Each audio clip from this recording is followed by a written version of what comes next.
재판거래 옳았다 증명한 셈이다. 예상된 일본과의 실무회의 홀대. 경제 사정이 안 좋은 상황에서 무분별하게 외풍을 정치적으로 이용하려다가 좌파 정권과 정치권이 된 소리를 맡고 있습니다. 지난주 아랜서추에 이어 이번 주 리얼미터와 갤럽에서도 일본 수출 규제의 영향으로 문재인과 민주당의 지지율이 뚝 떨어졌다라고 밝혔습니다. 국민들의 의식이 깨어나는 건 아주 좋은 현상입니다. 국민들의 의식이 깨어나고 있는 대표적인 사례가 대일 총력에 나서고 있는 문재인이 전남도청을 방문한 자리에서 이순신은 12척의 배로 나라를 지켰다는 발언이 온라인 누리꾼들에게 비웃음을 사고 있습니다.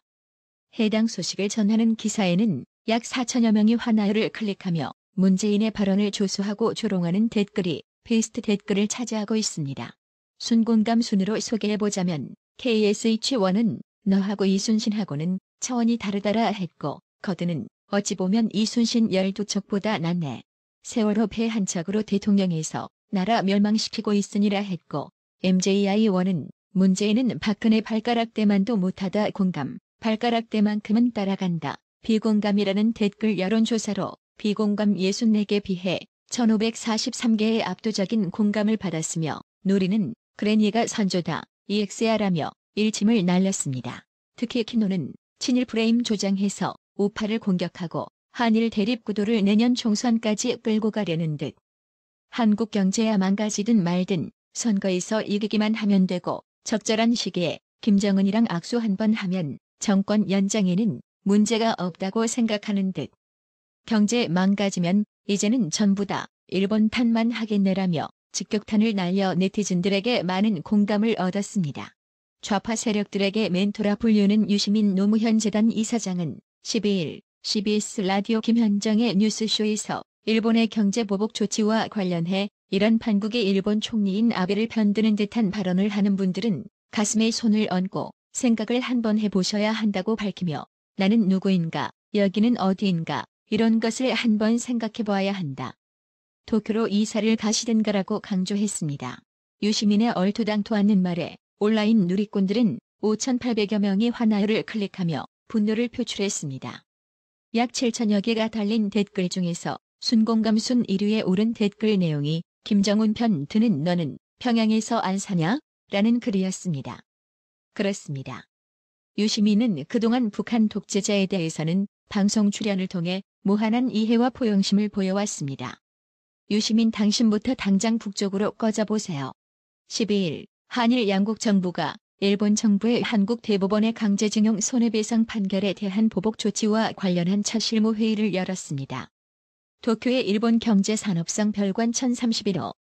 이곳에는 일본 정부의 의도적인 홀대가 곳곳에서 감지됐습니다. 화이트보드 한 개를 배경으로 테이블 2개와 의자가 덩그렇게 놓인 이곳은 회의실이라기보다는 차라리 창고에 가까운 공간이었습니다. 연합뉴스는 회의장 내부 귀퉁이에는 간이 의자가 쌓여 있었고 이동형 테이블은 포개져 한쪽 편에 놓여져 있었습니다. 바닥에는 정리되지 않은 전선이 삐쭉 튀어나와 있었으며 곳곳에서는 파손된 의자나 책상 등 기자재의 조각들이 흩어져 있었다고 보도했습니다. 또 연합뉴스는 일본 정부는 참가자들의 뒷면에 있는 화이트보드에 수출 관리에 관한 사무적 설명회라는 일본어를 프린트한 A4 용지 2장을 이어 붙여놨다며 한국이 주장한 협의의 자리가 아니라 단지 자신들의 보복 조치를 한국에 설명하는 자리일 뿐이라는 점을 강조한 것이다라고 회의 내부의 분위기를 설명했습니다. 그러면서 이날 회의는 발언이 시작되기 전 1분만 취재진에게 공개됐는데 양측은 한마디도 서로에게 건네지 않고 눈인사도 하지 않은 채 정면만 응시했다고 냉랭한 분위기를 전했습니다. 친문재인 성향의 좌파 언론 방송들은 바로 이걸 일본의 홀대 논란으로 연결시켜 반일 감정 조장에 초점을 두고 있습니다.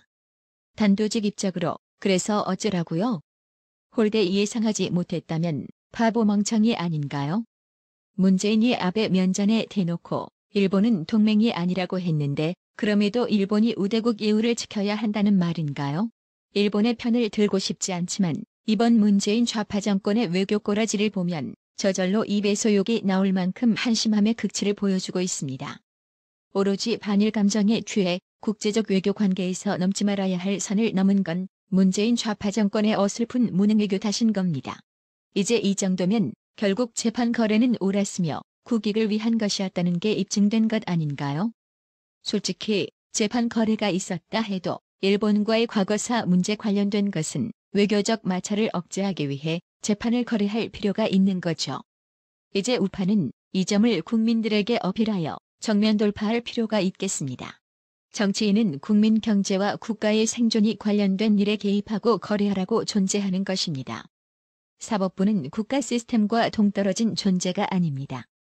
바로 이런 점을 현직 고등법원 부장판사가 주장해 눈길을 모았습니다. 우리 법원이 일본 기업의 강제징용 손해배상 책임을 인정한 판결을 놓고 일본이 통상보복 카드를 꺼내든 가운데 현직 고등법원 부장판사가 정부의 적극적인 대처를 촉구하며 양승태 사법부의 판단에 대해 외교적 시간을 벌어준 것이라고도 했습니다. 지난 3일 법조계에 따르면 강민구 서울고법 부장판사는 전날 자신의 블로그에 강제징용 손해배상 사건과 일본의 통상보복이라는 글을 올렸습니다.